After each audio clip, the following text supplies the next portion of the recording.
The following program compresses a great deal of valuable and practical information into a limited viewing time. We at LL Bean want you to get the most from this program, which has been designed for repeated viewing. We encourage you to use the various functions of your VCR, such as pause, search, and freeze frame, to closely study what you see. There are many fine books available to you on fly fishing. Among them, the LL Bean Fly Fishing Handbook by Dave Whitlock. A suggested reading list can be found in the program credits. In this introduction to fly fishing, we will cover the differences between fly casting and spin casting, the fly tackle you'll need to get started, how to tie the knots you'll most often use, fly selection, accessories. And we'll spend a great deal of time on casting and how to improve your skills. You'll also become part of a series of practical outdoor exercises as your teacher, Dave Whitlock, works with a class of fly fishing students. If you have questions or comments about this program, direct them to the LL Bean Customer Service Department, Freeport, Maine, 04033.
For about as long as he can remember, Dave Whitlock has been fishing streams like this one.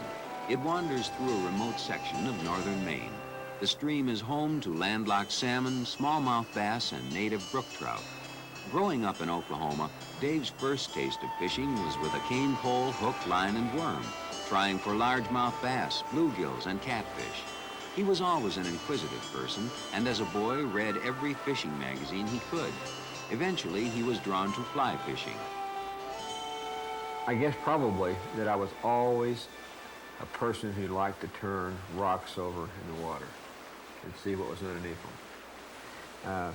It seemed like that here was a sport that talked about and showed about all of those things that I saw under the rocks, and that you could go out and utilize flies to imitate these things that fish were feeding on. When I was about 9 years old, I really began to put the pressure on my folks, to get me a fly rod. My dad finally, while he was up in Iowa on a welding job, went to a pawn shop and he purchased an old bamboo fly rod. It was probably 9.5 foot long. Had several of the guides off of it, and a little small rusty fly reel with probably 25 yards of silk line that had seen its better days 10 years before. He stuck that in my hands, and that shut me up for several years. Dave Whitlock has fun fly fishing, as do the thousands of enthusiasts who enjoy this sport. Fly fishing has universal appeal to young and old, to men and women. You can fly fish on any type of water, stream, pond, lake, even the ocean. And this is a sport from which you can learn, as Dave has found in a lifetime of fishing. And I don't think anyone can ever learn it all, because nature is always changing.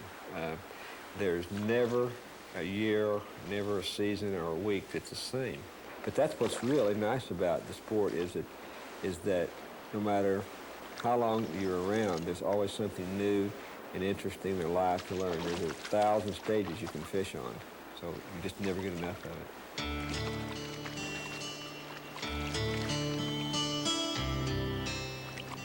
Dave is an acknowledged master of his sport and profession. He's an author and artist. He and his wife, Joanne, teach fly fishing around the country, spending their summers teaching at the L.L. Bean Fly Fishing School in Maine. I call my occupation the arts of fly fishing. It's because that there are so many areas to express yourself artistically in the sport. People are always saying, well, you know, gee, how long does it take you to paint a picture, or how long does it take you to catch a big fish? And I'll say, well, so many hours plus 50 years, you know. And maybe it takes 2 weeks to do a painting, and but it also took me, you know, 50 years to get to that time that I could do that.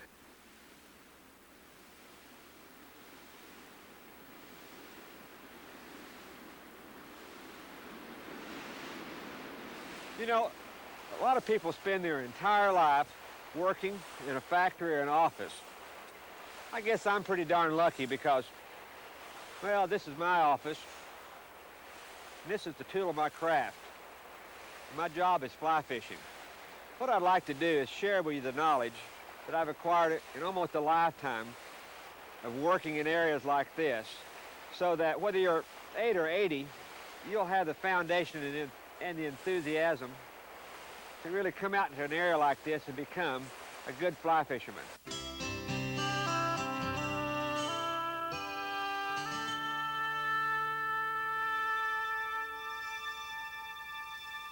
For the person getting started, there are a lot of different choices of tackle out there. It just all depends on what method you want to use. Well, there's cane pole fishing. I guess that's the simplest and easiest to get into. Then there's bait casting and spin casting, and then fly fishing. I think all of them have one ingredient in common, and that is that they allow you to go out and catch some fish and have a good time. But if you understand the differences in the tackle, I believe you'll be able to choose which one will suit you best. I happen to have here 2 types of tackle, probably the one that most people who have used some type of artificial lure to cast with are familiar with this one because it is the most popular. It's called spin casting. Now, to understand how this operates and compare it to fly fishing is important, and to understand all you need to know about fly fishing. So let me demonstrate this first. On the end of the rod here, I have a minnow. It happens to be a goldfish imitation. To that's attached a very thin line, about a 12-pound test line, but it's relatively weightless, and that lure weighs about a ½ an ounce. Then, of course, the line is spooled onto a mechanical reel. Now, in order to make that go out so I can retrieve it back in, I press this button here like that, take the rod and make a stroke like that, and release the button and the line goes out as I energize the lure. Now, just watch this. See how it goes out, strikes the water, then I begin to reel back in. Now, if you notice, this next time that I demonstrate this, is that the lure, because it's weighted, this weighs about a ½ an ounce, is going to drag this weightless line right off the reel. There it goes out. See it? Bang. Okay, now, then I just reel it back in like a little swimming minnow. Give it some action. Well, that's what spin casting and spinning and bait casting is all about, is using a mechanical reel and throwing out a weighted lure with a relatively weightless line. Now, believe it or not, fly fishing is just exactly the opposite of that. Here, I've got a reel that doesn't necessarily operate mechanically while I cast at all. In fact, it doesn't. But I've got a weighted line. The line itself has a lot of weight on it. I have a really similar lure here. It also is a little goldfish imitation, but it's called a fly, and it has literally no weight at all. It's just made out of a little bit of mylar and rabbit hair. So it's really weightless. Probably weighs 1/100th of what that other lure weighs. But then how do I throw it out there? Well, the fly line itself has weight to it. And I'll pull this line out, a little tangle here. That's also part of fly fishing, is tangles. You got to learn how to combat those if you want to be a good patient fly fisherman. All right, now the line itself is weighted. What I want to do here is work out some of the weighted line, swish it back and forth to the air, time to back, forward, and throw it out. Now, if you'll notice this time as I cast, watch though, the line goes out first and drags the lure behind it. That's the difference. The line itself is casting the lure, and the reel itself is really not involved. And when as I retrieve, I also strip the line in here. I don't reel the reel. And as I pick it back up and throw it back out. Now, that's the difference between fly casting and spin casting.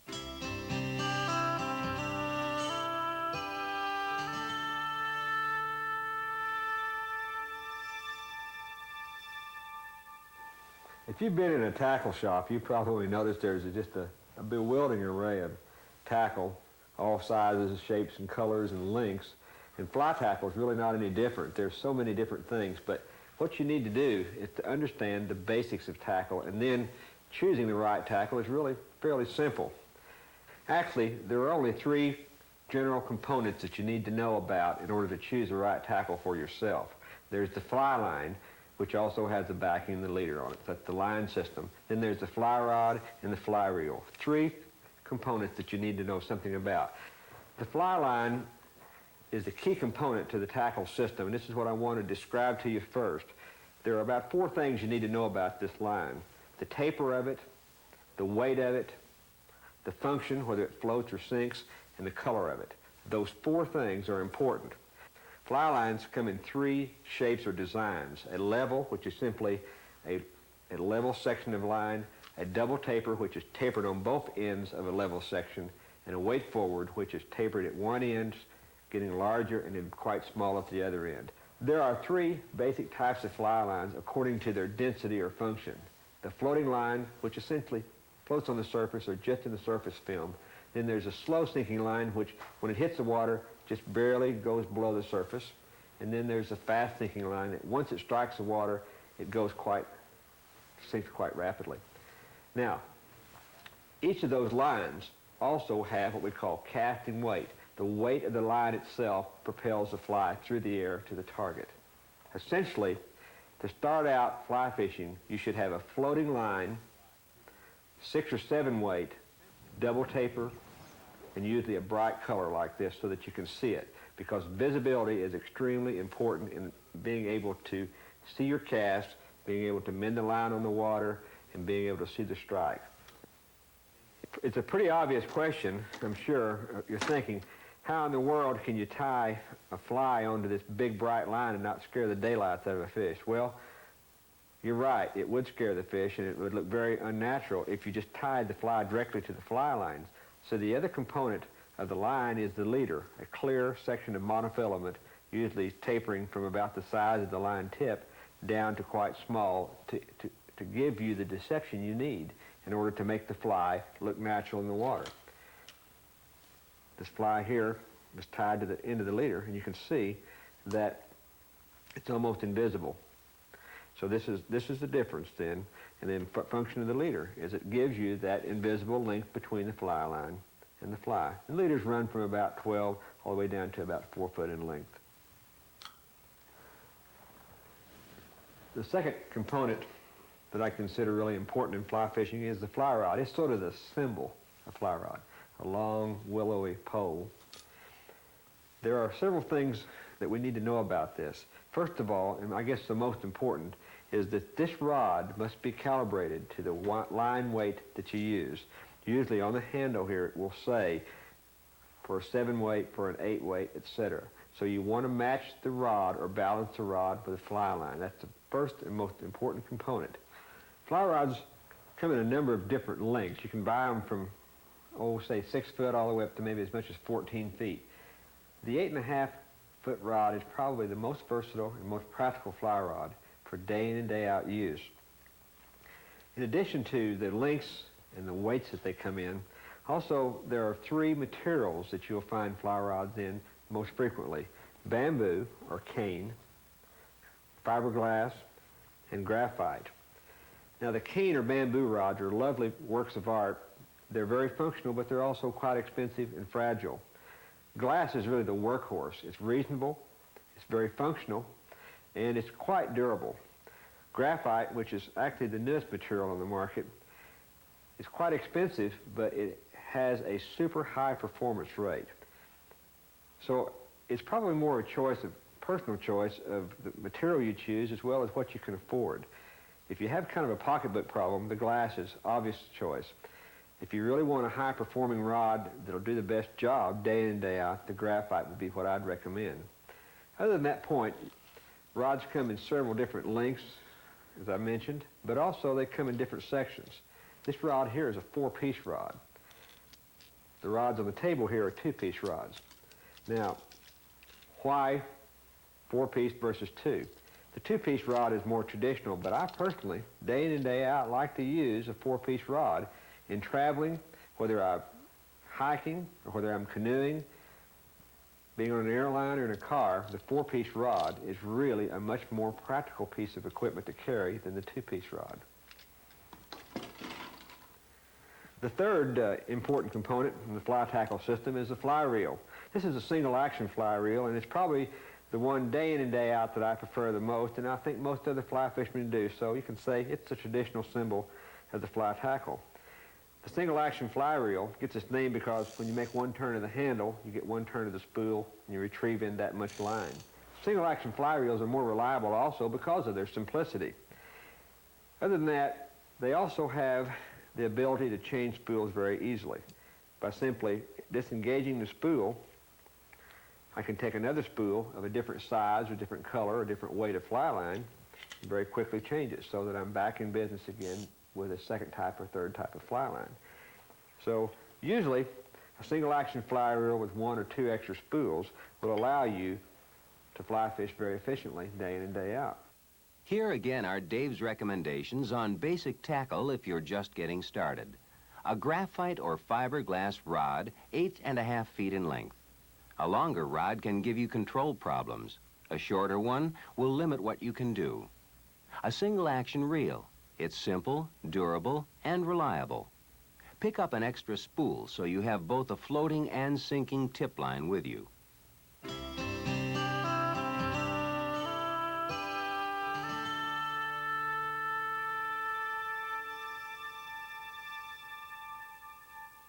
In order to attach this fly to the fly tackle we've just talked about, you need to know a few knots. First of all, there are 4 knots that you should know how to tie quickly and easily in order to be able to completely attach the tackle system. The 4 knots are, first, when you attach the backing to the fly reel, you need to tie the Duncan loop knot. Then when the backing is attached to the end of the fly line, you need to tie the tube or nail knot. When the fly line itself is attached to the leader, you need to know the needle knot. Next, to attach the tip of the leader to the tippet, you need to know the double surgeon's knot. Now the tippet material is an extra section of leader that you add on to the end of the leader so that you can make it longer or change the pound test. And then to attach the fly to either the end of the leader or the tippet, you need to know again or use again the Duncan loop knot. Now those 4 knots are not used every time you go out and fish. In fact, the backing to the fly reel and the backing to the fly line and even the fly line to the leader itself are used occasionally. But the 2 knots that you use every time that you go fishing are the Duncan loop and the double surgeon's knot. Let's start with the double surgeons first. This would be the end of the leader, and this would be the leader tippet itself. If you take the 2 and lay them together, parallel, you make a common loop about the size of a 50-cent piece or half a dollar. And you take the end of the leader and the end of the tippet material and pass it through that loop twice. Once, twice. Now, before you tighten it, moisten it with your lips. This allows the knot to tighten down smoothly and firmly. Now pull on all 4 ends and the knot quickly closes. Then tighten it down a little bit more like that, and then tighten the 2 tag ends. And there's the knot. Simple, isn't it? I like this knot because, first of all, you can see it's very quick to tie. In fact, you can almost tie it with your eyes closed. And the other thing is, it's a very small knot, and it's a very efficient junction of 2 pieces of nylon. It makes a good, strong, dependable connection. After the knot has been tightened down, the next thing to do is to trim off the ends of it. I usually trim those off to just to where I can see them good. You don't want to trim them so close that they may slip, but yet you don't want to leave them too long either where they'll tangle. Then just test the knot a little bit like that to see if it's really firm, it doesn't slip. Okay, now let's just go on down to the end of the leader here, and tie the next knot, the Duncan loop knot. This is to attach the fly to the end of the leader. First, you take and thread the end of the fly line, or excuse me, the leader through the eye of the fly as such. Pull out 6 or 8 inches, the tip, grasp the line like this. Again, make a loop approximately the size of a 50-cent piece, like that, with the line, and pass the tag in through that loop and around the line 4 or 5 times, depending on how heavy the leader is. A smaller leader, pass it through more, the larger leader through less. Then moisten that a bit, and then begin to pull on all 4 sides of the line to tighten the knot down. Once it's tightened down firmly like that, or forming the knot, it should look about like that. Now, this knot, why the Duncan loop? It's a very efficient knot, first of all. It has a high breaking strength, but there's another thing that really does enhance its ability to catch fish, and that is that this knot is a sliding, adjustable loop knot, so that I can tighten this right up against the fly like that, or I can adjust the size of this loop so that the fly will move more freely in the water. You see how much easier that moves, that little open loop? Or I can even adjust it larger if I need a shock effect. Now what I mean by that is that, say you're fishing for a very large fish and he hits with such intensity he may actually shear the leader off. With a larger loop lately, when the fish hits, he hits and the loop slides down, giving you a little bit of a shock absorbing effect. One more little thing to do here is to trim off this tag end. We're all set. The Duncan loop knot. The best knot you've got for fly fishing.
One of the most fascinating components of fly fishing is the fly. Now, what's a fly? Well, you might think, that's an insect. Well, that's kind of a misnomer, because actually, that a fly, in terms of fly fishing, can imitate practically anything that a fish will eat or attack. Usually they're made out of either feathers or hair or some kind of a synthetic material tied onto a hook with thread, so that they have life and movement and texture and look like something that a fish might attack or eat readily on any given day. There are 2 major divisions of flies: dry flies, or flies that float, and wet flies, or flies that sink. Each is designed to represent something that a fish would eat or strike.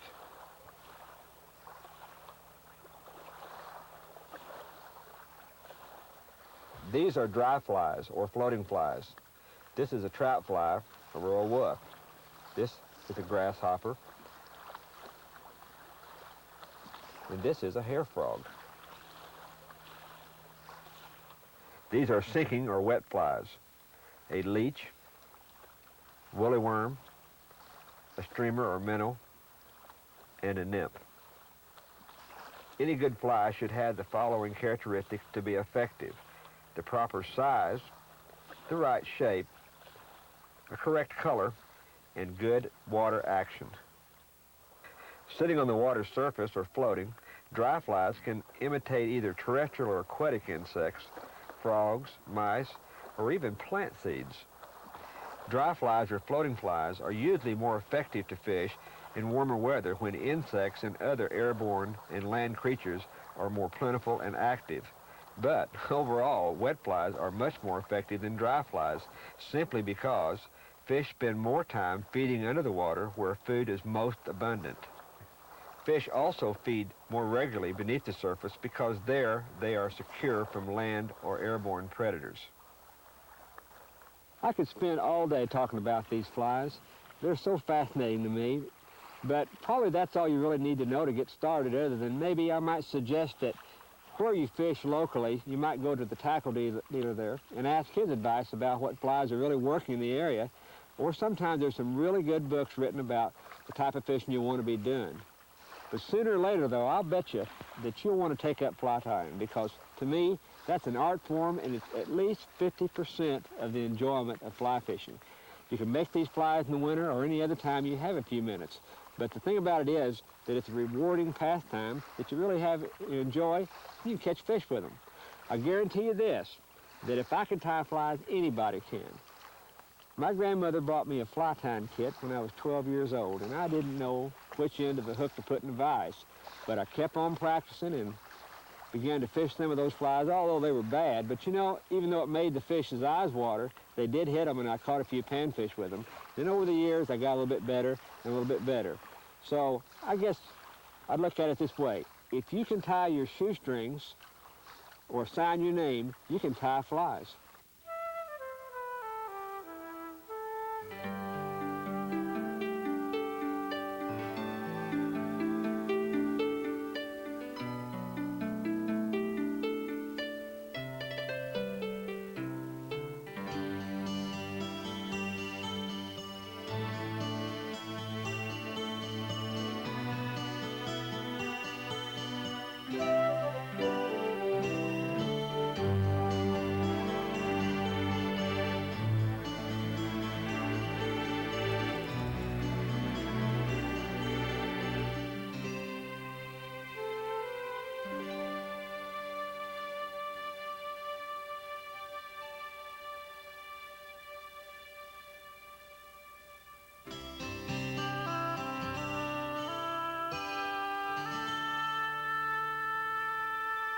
When I go out fly fishing, there are obvious things that I just feel like I can't do without. My waders and a vest, and for sure my fly rod.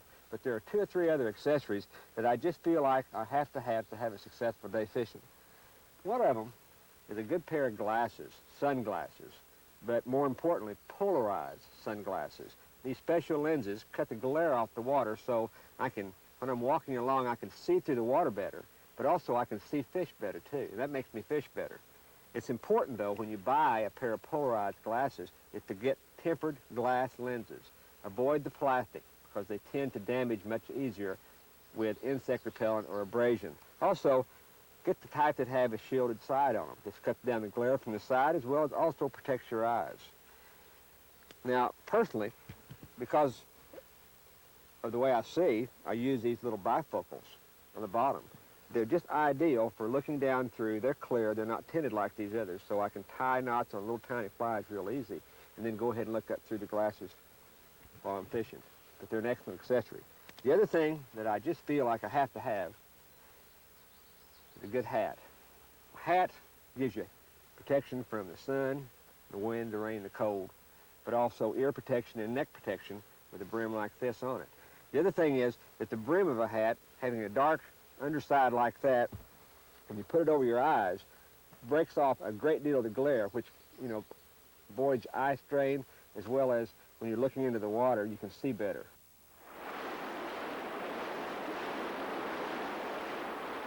You can enjoy fly fishing by standing on the bank of a stream or pond, but I'd advise you to try wading. It's a lot of fun, and it allows you to cover the water and get to the fish a lot better. To help keep your balance, use a wading staff over this rough bottom. You can fashion one out of a ski pole or even a tree limb, but this folding model is really neat. It hangs at your side and is ready to use in a matter of seconds.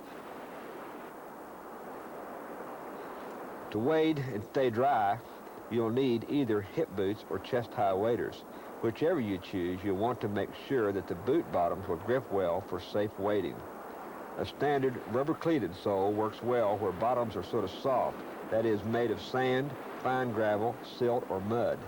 Use felt sole waders when you're wading over rock or rubble bottom, or even bedrock, where the bottom is often covered with slick algae.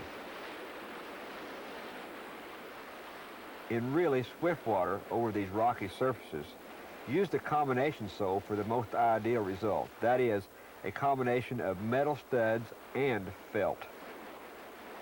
For the most treacherous wading conditions, use the aluminum cleat sandals which slip over your boots.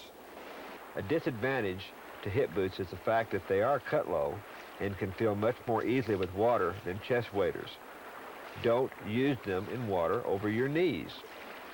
Chest waders are different. By wearing a belt on the outside, should you fall, the air is trapped inside the legs. Most falls occur in shallow water, but for the unexpected one that occurs in deep water, you need to be prepared. If you do fall into water over your head, don't panic. Simply relax and allow yourself to float to the surface. The next thing you need to do is stabilize your position. Do that not by kicking your legs, but by using your arms and your fly rod or dip net in order to gain the proper position, which is simply keeping your feet downstream and your head upstream. I've fallen in deep water like this a number of times, and the main advice I can give you is to keep calm. Don't panic, relax, and let the water carry you to safety. The real key thing that I learned during this demonstration was that I could maneuver myself very easily with my fly rod and my free arm. Don't be in a rush to get out. Let the current carry you to shallower water or until someone can help you out. Now, let's review Dave's tips for safe wading. Select a boot bottom that will give you the best footing for your wading conditions. Wear hip boots only in water up to your knees. Otherwise, wear chest waders and buckle up. That belt on the outside of your waders can trap air inside them in the event you do fall. If you fall, relax.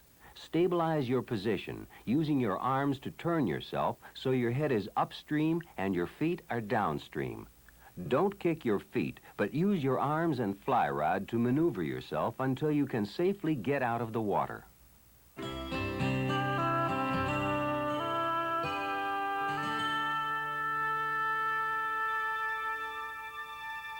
In fly fishing, there are 4 major elements to casting, and that's what Dave will cover in this segment. But before he begins, let's take a look at those 4 parts. Imagine a clock on the screen. The first part of the cast is the pickup, during which you lift your rod tip from about 8 or 9 o'clock to 11 o'clock. The second is the back cast. That's when you power your rod back from 11 to 1 o'clock. The third is the forward cast. Once your line and leader have unrolled behind you, power forward from 1 o'clock back to 11. The final part is the presentation. As your line unrolls in front of you, gently drop the rod tip from 11 to about 9 o'clock, allowing the fly, leader, and line to drop to the water. You know one of the most delightful parts about fly fishing? It's actually the fly casting itself. That might scare you, but it's really not that difficult. With this tackle and a few simple mechanics and a willingness to practice for a little while, you can be a good fly caster. For the ideal pickup, cast, and presentation, let the rod, your hand, wrist, arm, and even shoulder move in one smooth motion. Just relax and let the rod do the work. To develop this smooth casting motion, you've got to practice a few hours each day in order to get the hand and the rod working together. Always use a fly on the end of your leader to practice casting. This will give you the proper effect. But clip the hook off so that you don't snag trees or bushes or yourself. One more time now. Let the rod, your hand, wrist, arm, and even shoulder move in one smooth motion. Always use a fly on the end of your leader to give the proper effect. Clip the hook off so that you don't snag trees or bushes or yourself. The key to good fly casting is loop control. The fly cast has 2 parts, the back cast and the forecast. I've got here a little tool I use for indoor and outdoor sheltered area casting that's just perfect to demonstrate the back and the forecast as well as loop control theory. It's called a fly-o. Nothing more than a short rod and some very visible yarn so that you can watch the casting as it develops. Let's start out with the back cast first. I lift the line up, flip it back and forward, cast it back and forward. Notice how the line is unrolling on itself, forming more or less of a loop shape as it rolls out. This is what we call the loop, or as the fly line unrolls. The shape of that loop determines the efficiency of the cast. And the way the loop is formed is the arc that I pass the fly rod through as I stroke forward and back, forward and back. The narrower the loop is, or the more perfect shaped it is, the better the cast goes through the air. The wider the loop is, the less efficient it is. And that is simply generated by the arc I pass the rod through. A wide arc like this, the line falls relatively energyless through the air, back and forth, very poor. A short, narrow stroke like that allows the loop to go through the air very efficiently. And those are the basics of fly casting. It's a good thing to practice with this fly-o yourself.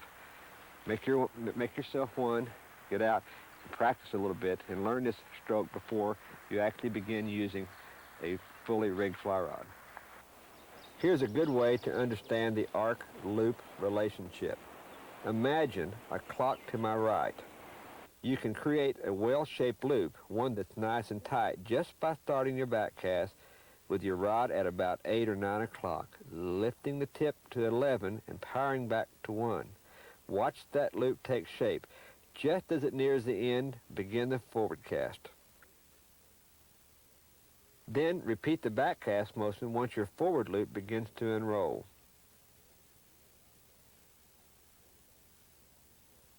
Power back from 11 to 1 and the line rolls out. Watch it straighten. Then power forward to 10 or 11 to complete the cast.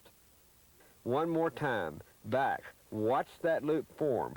You can't see what you're doing wrong if you don't watch the loop in both directions. So watch your back cast, watch the forward cast. I can't emphasize that too much. Watch those casts while you're learning to form the loops properly. Work on this casting cycle. Pick up, back cast, forecast, presentation. This is just one of those things that you're going to have to practice.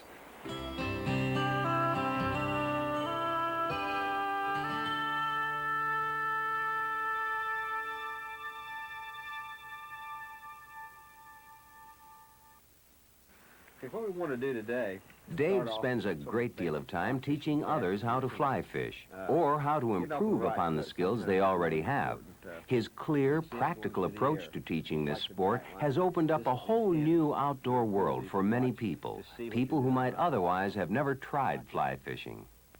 Getting off on the right foot sometimes is really important in being able to practice efficiently. And what we want to do is cut this practice down as quick as possible so we can go fishing. So, first of all, if you can pick a place where you can stand that's relatively clean around here, and also that you have a good back cast area here, so when you're throwing 20 or 30 feet of line up here, it doesn't hang in the trees. Past that point, I want you to be able to watch your back cast. So if you're standing like this, it's more difficult to do that. But your back cast is just as important to watch as your forecast. So what I'd advise you to do is to bring your foot around like this, sort of pivot it around like that. Keep this one like that, so that when you're casting this way and this way, it's easier to watch. So you can kind of pivot around like that, okay? Try to pick an area where, first of all, where there's water, and usually calm water is best. Flowing water adds some other problems that we don't need at this point.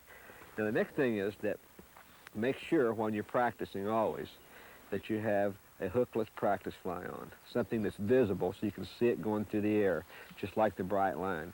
This will enhance your ability to watch, to see what you're doing right or wrong, because fly fishing is a very visual sport. You watch the line constantly, you watch the fly constantly.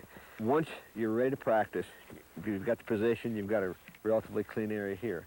Take your fly and hold it in your left hand and just strip off some line. Remember we said that this line is your casting weight. Usually about 20 to 25 feet of line is about really all you want to start out practicing with. If you get more than that, it requires build some problems into your casting. If you get less than that, you don't have enough weight to efficiently operate the line and the fly, so it kind of messes you up. All right, so what we want to do next is to get this line out past the guide. Now, there's a couple ways of doing it. You can just pull it out like this, just sort of switch the rod back and forth, time to so we're in a roll cast motion. Now, I've got the line out in front of me. The next thing we want to do is hold the fly here, lift the rod up like this. Now, the casting weight's there, and I'm simply going to roll that line in front. I'm going to get it in front of me so that when I'm ready to start casting, I can start my back cast with the line in front and back up here and forward. So, hold the line like the fly out here, and just hold it with the tail very loosely. And as that rolls out like that, just as the leader pulls right there, turn loose of the fly. Now watch real carefully and I'll do it. Flip it out, rolls out in front of you. Drop your rod tip down, take this line, take the line in this hand. This is the hand that controls the line all the time you're fishing and all the time you're casting. It's important. Next thing is assume a grip on top of the rod where the thumb is on top of the handle and your fingers are wrapped around. That's a good, comfortable grip. It offers the most stability, and it makes the rod and your arm and your hand an integral part, working all together.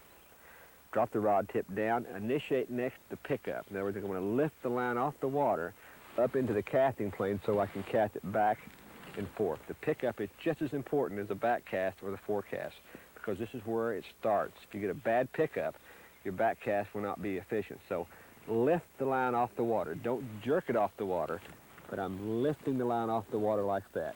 What you're really doing is you're lifting the line up and putting it into that casting plane right there. So you think you lift it up, and just about the time the line is completely lifted off the water or starts to lift off the water, then you initiate your back cast. Now watch as that comes off. Just follow the rod tip back. Watch that rod tip. Forward, lift, back, and forth. Now that's the general casting stroke. So let's go through this whole routine one more time very quickly.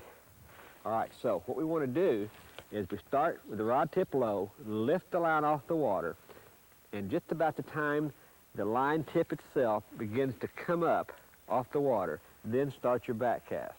The back cast, the next step is to bring the rod from about 10:30 or 11, where you started your back cast, back to about 1 o'clock in a smooth, gradually accelerating stroke, and then stop it. And just before you stop it, kind of bring the wrist over just a little bit. That brings the tip out of the line of the fly line so that the line itself will not engage the tip. Okay, now let's do that. Pivot it on this foot, drop the line down, lift off, flip back, watch it go back, and just as it turns over back there, start forward with that same smooth stroking action. Lift, flip back, stop, come forward, flip, stop. Flip, flip, stop, flip, stop. See, so it's a back, stop, forward, stop. In that short clock area there from about 1 o'clock to 11, 11 to 1, 1 to 11. That casting stroke is important to understand. It's not a waving wrist action whatsoever. Learn to make a casting stroke by lifting the rod. Arm almost goes in a straight plane. Get here to about 10:30, 11. Bring the rod back to 1. It's in a slow sort of a flip. You use enough power to throw the line up. Just think, I'm going to have enough power to throw the line up, stop it right there, let it unroll, watch it unroll. If you don't watch it, you don't know what it's going to do. So if I cast back and don't watch, it may fall behind me. Then I've got to exaggerate my casting motion to get it come in front of me. It doesn't work that well. So that's the routine I want you to practice is line in front, lift, back cast, forecast. Stop the rod about 11, let it unroll, and then gradually let it come back down. Now false casting is casting back and forth a couple of times, back and forth, just to feel the timing, and then make the presentation down. Is that clear? I've shown you sort of the basic pickup, back cast, forecast.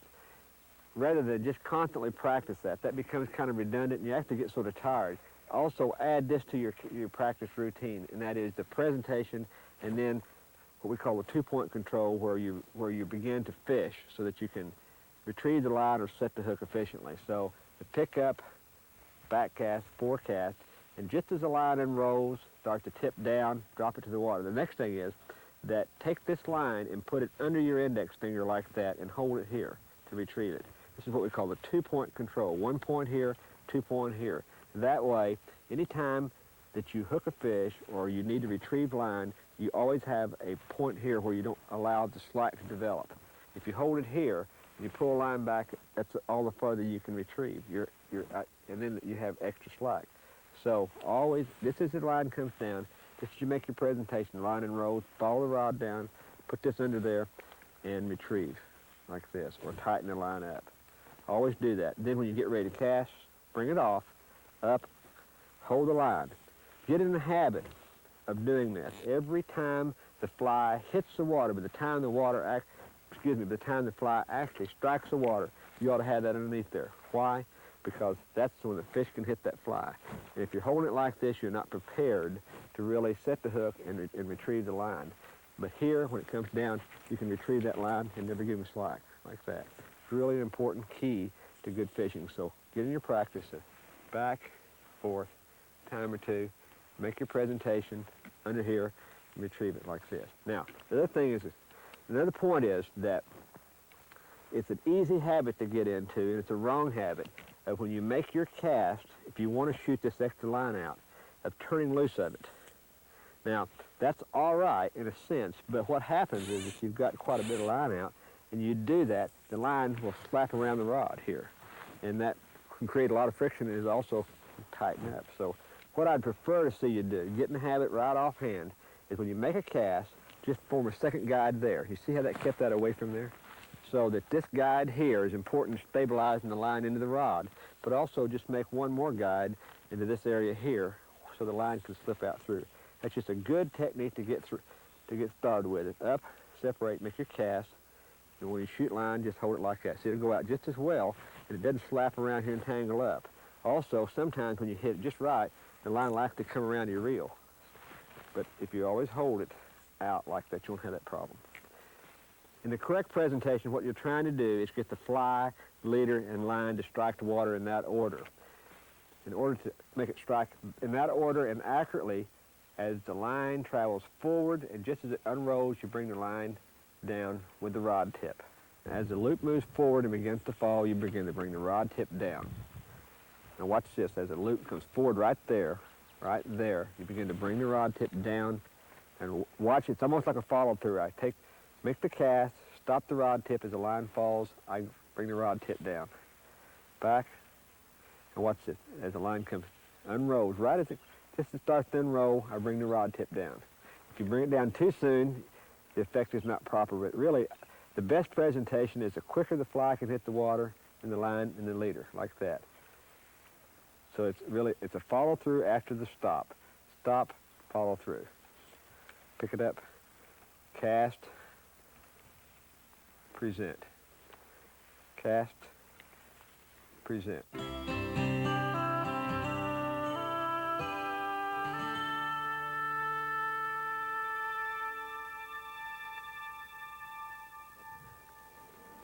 Ready?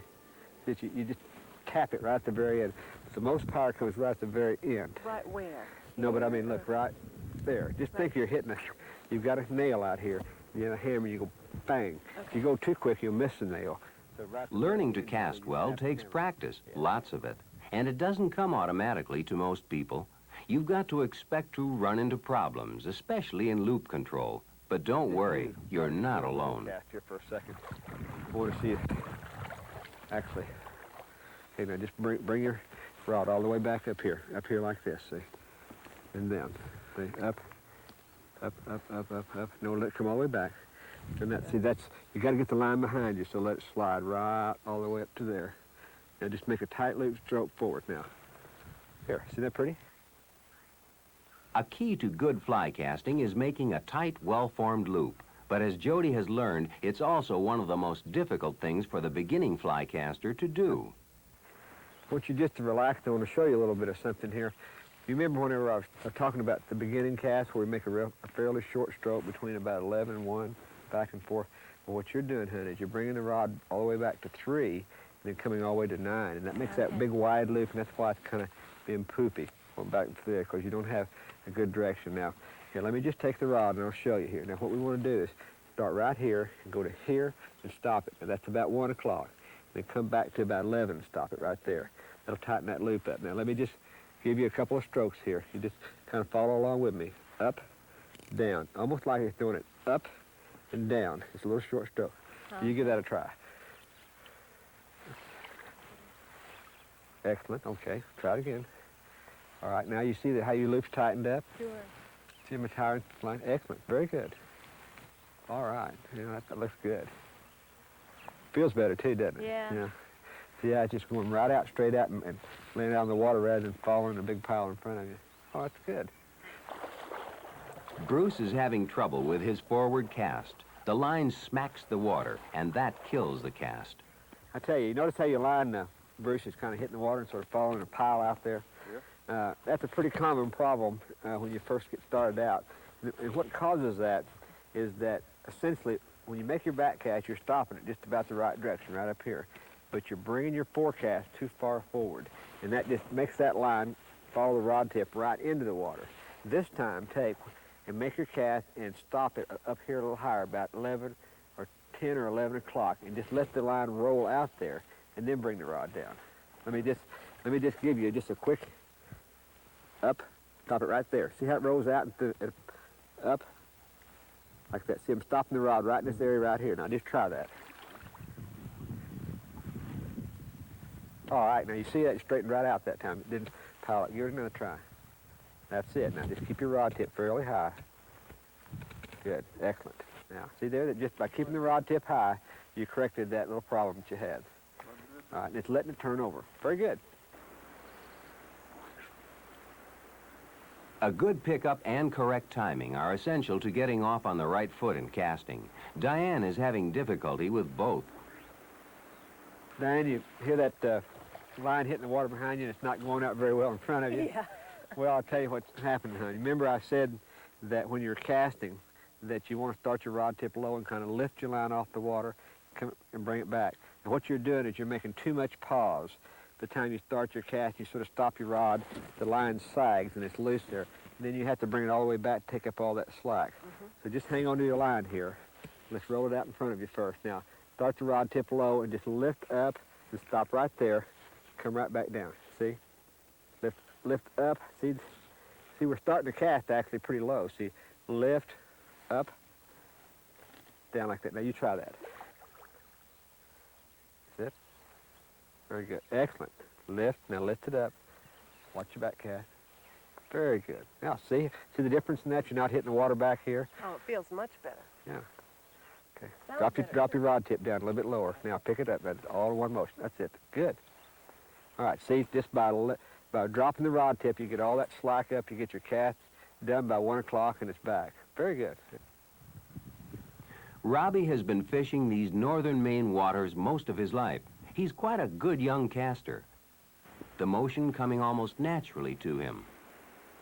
But he, like Diane, is having a timing problem.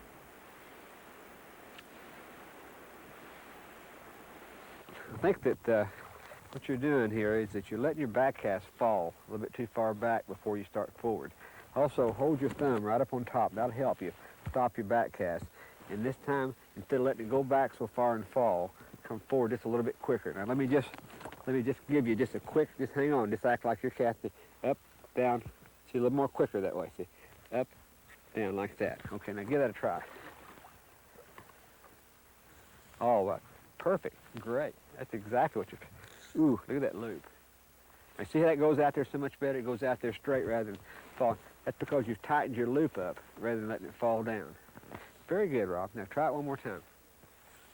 Good cast. That feel better too? Doesn't it feel a lot better to you? Can you feel the line pull back there?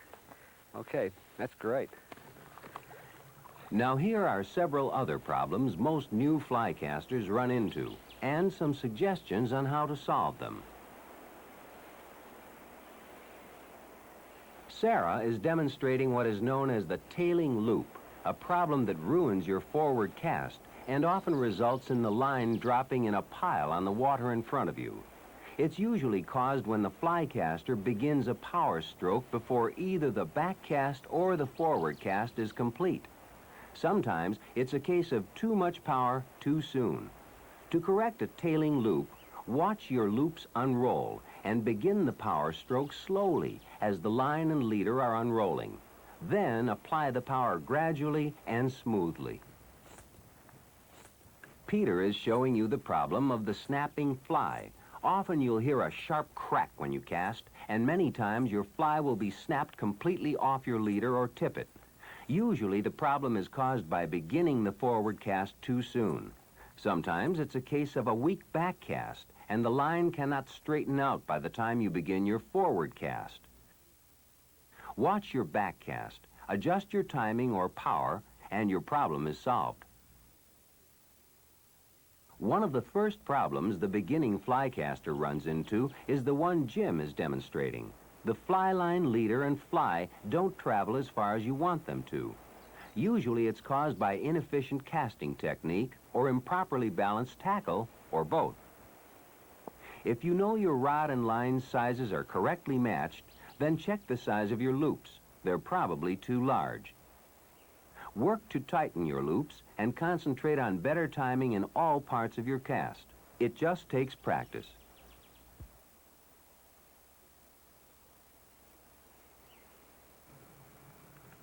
Aside from the standard overhead cast, one of the most useful other casts you'll need to learn is the roll cast. Jody is working on her roll cast. But as she learns, not bringing the rod and line back far enough to begin with and then driving the rod tip too far forward make for a poor roll cast. She corrects the problem by bringing the rod tip back just behind her shoulder, giving the line time to collect behind her. Then she drives the rod tip forward and her line rolls out.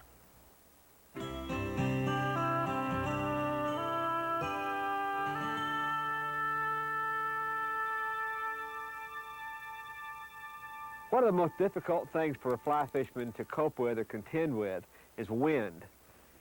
It can either make you or break you on any given day, and a lot of people who just don't want to fly fish when it's windy, but there's really no reason why that should stop you if you can understand wind and use it to your advantage rather than your disadvantage. For instance, if the wind is blowing face on, that's what most people dislike, because when they cast into the wind, the fly comes blowing right back to them. Well, there's a reason for that. The reason is that as the loop travels into the wind and stops and loses its energy, the wind blows the fly back towards you. What you want to do is you want to be able to cast the fly low into the wind so that the minute it turns over, it's on the water. While it's got energy moving forward, it hits the water. Now, there's a good gust of wind here. Let me demonstrate. Rather than casting it high like that and letting it blow back. See how it comes blowing back to me? I cast it. Use the wind to bring the back cast up high like that and then down low. And see the fly turns over right on the water. High back cast, let the wind blow it, and cast down low because there's almost no wind here. The minute the fly hits the water or turns over and hits the water, the wind has no way with it. But if it's up high like that, the wind can blow it back. Now that's the basis to almost all wind casting, whether it's to your back or to your face. For instance, if I'm casting upstream and the wind's blowing at my back, that's the one I hate the most because that's the one that you get a hook in your ear or it wraps around. Why? Because as you cast like this, the wind tends to blow the fly down and off course. So what you want to do is just exactly the opposite that we did whenever it's to your face. That is through a low back cast under the wind here, a high back cast, forward cast there, and let the wind carry the fly out. But if you throw high here, the wind will blow the fly down, and as you come forward then, it'll catch and hit you in the back or the ear. So what you do is throw a low back cast, a high forecast, and let the wind carry it out. A low back cast, a high forecast. Just exactly the opposite when it's at your face. All right, now for instance, that if the wind is blowing off my casting arm, in other words, up this way, across my body, from my casting arm side across my body, what would the tendency of the wind will do would be to drag the line and the fly across my body. So if I'm casting like this, the wind will blow the fly across my body, and it's a good chance that I'll hit my head or my shoulder or my back with it. In order to avoid that, I take the rod and bring it to the other side of my body, not the rod, not the handle and the reel itself, but just the rod tip. Now I cast back and forth there, and you see the line and the fly are on the other side of me, so even if it blows it across, it's not blowing it across me. Then keep it low. Keep it low on your back cast and your forecast underneath the wind, and slide it in like that. That'll compensate for the wind coming across this way. Then, if the wind is off of this shoulder, and I'm standing like this and the wind's blowing this way, I do just the opposite. I cast sidearm to this side. Now again, the wind's blowing this way, blowing the fly line and the fly away from me. Keep it low, always keep it low under the wind, and it'll drop right in. That's the big secret, is to try to keep the fly under the wind as much as possible when you're casting into that wind. We've got a little bit of problem here. In addition to learning to work with wind, you have to learn to work around obstacles. Now, I've made this an overhand cast, and you see the problem I've got. My fly is hung up in the bush there, so I missed the target. This is why we teach you to cast different types of angles. In other words, a sidearm cast would be the solution there, because the loop is going to go low and under. Now watch this sidearm cast. You see how the loop goes right underneath that. So a sidearm cast, whether it's a roll cast like that, or just a standard back and forward cast like that, laying the loop on its side will get it right in underneath that obstruction and on target, and bang, that's where your fish would be. So rather than a high overhand cast like that, which is a problem, use your sidearm cast and get out of there. The other nice thing about a sidearm cast is that fly and line comes in low, and the fish doesn't see it. So before it hits the water, the high overhand cast, quite often they will. So remember your sidearm casting. It's so critical to really good fly fishing. Another good place for a sidearm or curve cast is to be able to cast in behind or around an object. You see this area over here? There's a fish probably laying in behind that log. Now that calls for a sidearm curve cast to bring the fly in and drop it in behind that log. Now watch very closely. Here, the sidearm, tight loop cast, and I let it snap in behind the log. Pull it out, sidearm cast, tight loop, let it snap in behind the log. See how that's going in there? It's actually cast behind the obstacle. That's an important cast because fish like to hide behind objects rather than in the front side of them. This is a good place to fish, but it has one problem. Take a back cast and you're in trouble. Bang, you're up here, hung up. So this is obviously the solution to this would be to utilize a roll cast. It's a perfect situation because you can't make a back cast conveniently. The roll cast, simply bring the line up like this, roll it forward. Up, get just behind you, cast it forward. See? Just let that slide up, just watch it. Get to the end of the trees and roll it forward. So I can make a good cast without hanging up in the trees every time and at least be able to fish that water over there. Simple as that. I like a roll cast because it does allow me to fish some waters that wouldn't be conveniently fished otherwise. Let's take another look at a cast Dave uses frequently, and one you'll find you do too, the sidearm cast. It's the basic fly cast, just laid over on its side. It's effective for casting around objects or in situations where an overhead cast or roll cast might cause your line to get caught in overhanging brush or trees.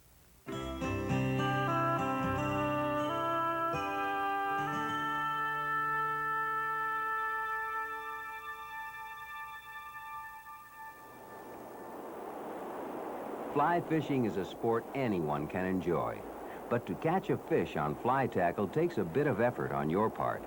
You've got to work on your casting and on hooking and landing a fish. When you feel a strike, quickly tighten the line to set the hook. If you're slow, that bass or trout will simply spit your fly back out. Keep tension on the line. Allow the fish to jump. Don't overpower it and just haul it in, but don't overplay it either. You can injure it. Once the fish has tired, it will swim to you, and you can land it with a net or your hand.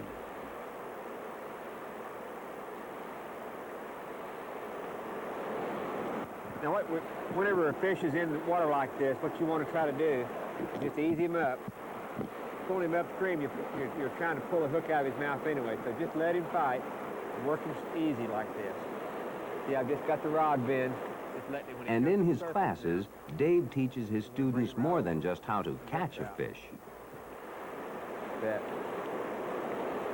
All right, now, what we want to do, we don't want to hurt him. We just want to really take him easy. Yeah. I'll just slip my hand right underneath him like that. Don't grip him. See, my hand's wet now. Okay, now, if you want to release this fish, you want to be as gentle as possible to him. So what we do is just just slip the hook out of his mouth like that, and then just revive him in the water until he...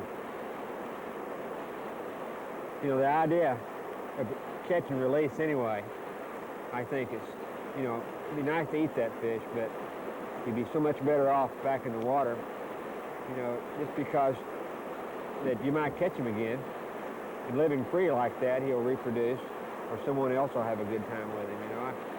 I don't know, it's just sort of recycling trout. It's an idea that I think is pretty special. You know, we'll just put him back and so that, bye-bye. Come back and catch him again someday, okay? It's your turn. Your turn. Yeah, I know it.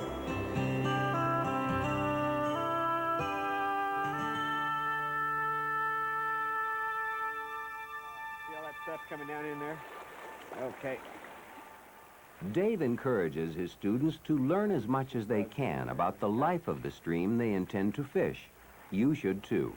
One way to do that is to seine a part of the stream. At first, it just appears like it's a bunch of gravel, but you see those things crawling around? Those are different types of aquatic insects. And there's stoneflies there. There's some mayfly nymphs. There's caddis nymphs in here, or caddis larvae. What's this large one?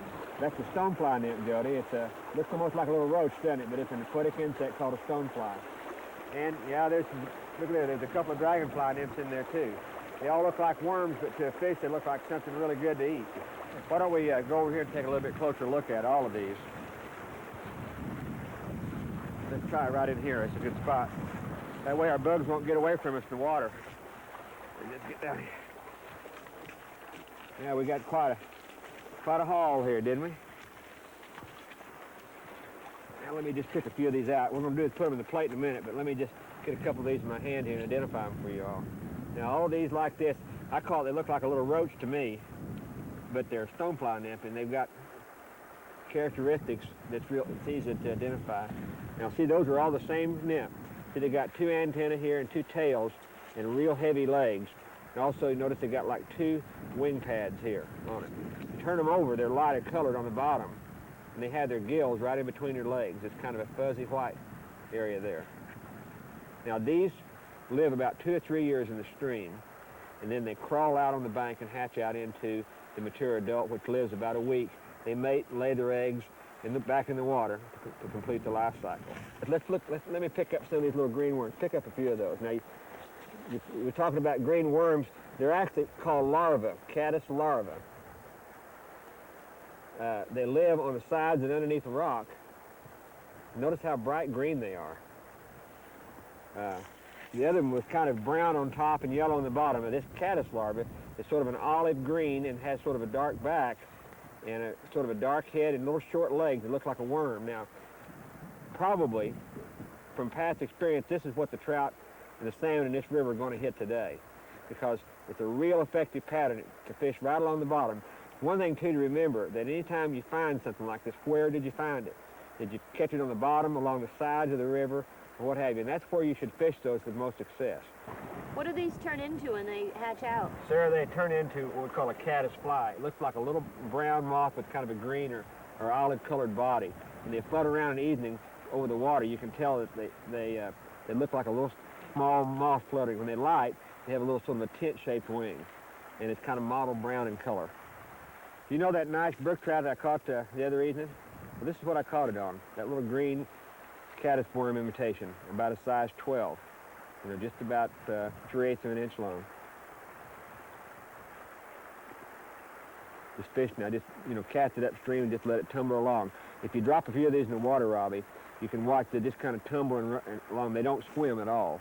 They just kind of crawl and tumble along the bottom. So what you'd want to do is take your imitation and cast it upstream, let it sink to the bottom, and just sort of let it roll downstream without letting it drag across or coming up to the surface. That's the most effective way to do it. Now, let's see if what I've got in the box here that'll imitate these green caddis worms. Sarah, what do you think would imitate that, or what you got in there? Pick me out a good imitation of that. Okay, get it out of there for a second.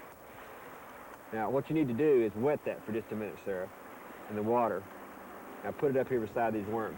The reason I wanted you to wet it is because that whenever they're wet like that, they'll change color, and they'll get either darker or brighter in color. See that? This one here is more the average size of those. See? But that's what I'd use. Sometimes, you want to try a couple of sizes. Usually the smaller size will be more effective than the larger size. What you want to do is try to match the general size and the general color. They don't have to be just exactly, but similar. And if you've got the size and the shape and the color of it and you fish it right, you've got a good imitation. The other thing is, of course, that when they grab it, you got to remember this doesn't taste the same as that. So you've got to set the hook quick because they're going to grab a hold of it and spit it right out. So it's up to you to be alert enough to detect that strike and set the hook. I guess that's all there is left to do now is to tie one of these imitations on our leader and go catch fish. Let's go try it.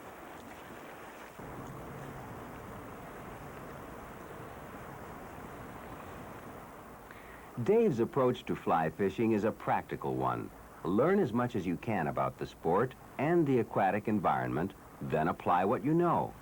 Using what they learned seining the stream, Dave and his students went back to having fun, fishing. They tried an assortment of flies, but Robbie stayed with the green caddis worm, which had been found in such abundance. His persistence paid off.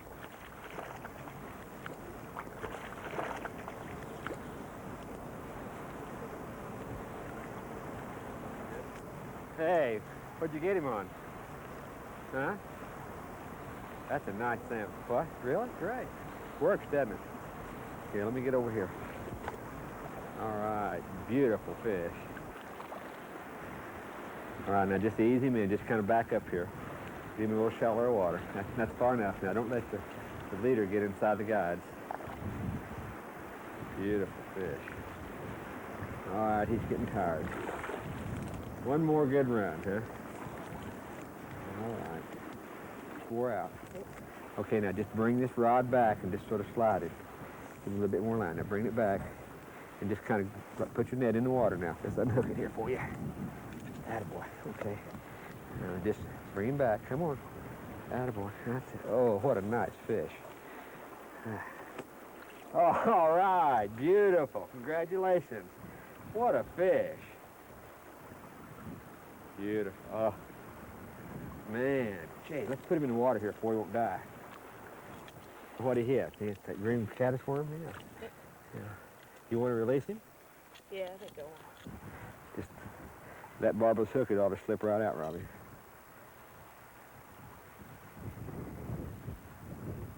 There we go. Now then, the next thing you want to do, I'll take your fly.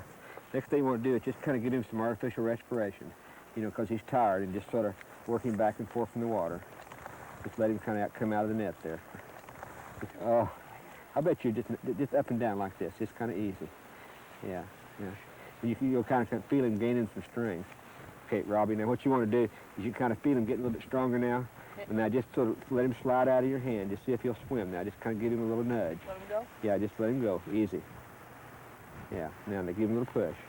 Let him go on out in the... There he goes. Oh, isn't that nice? Goodbye.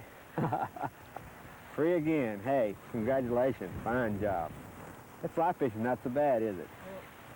That's neat. Oh, that does me good to see that. Whew. Well, I guess we ought to go get another one, huh? Yeah. All right.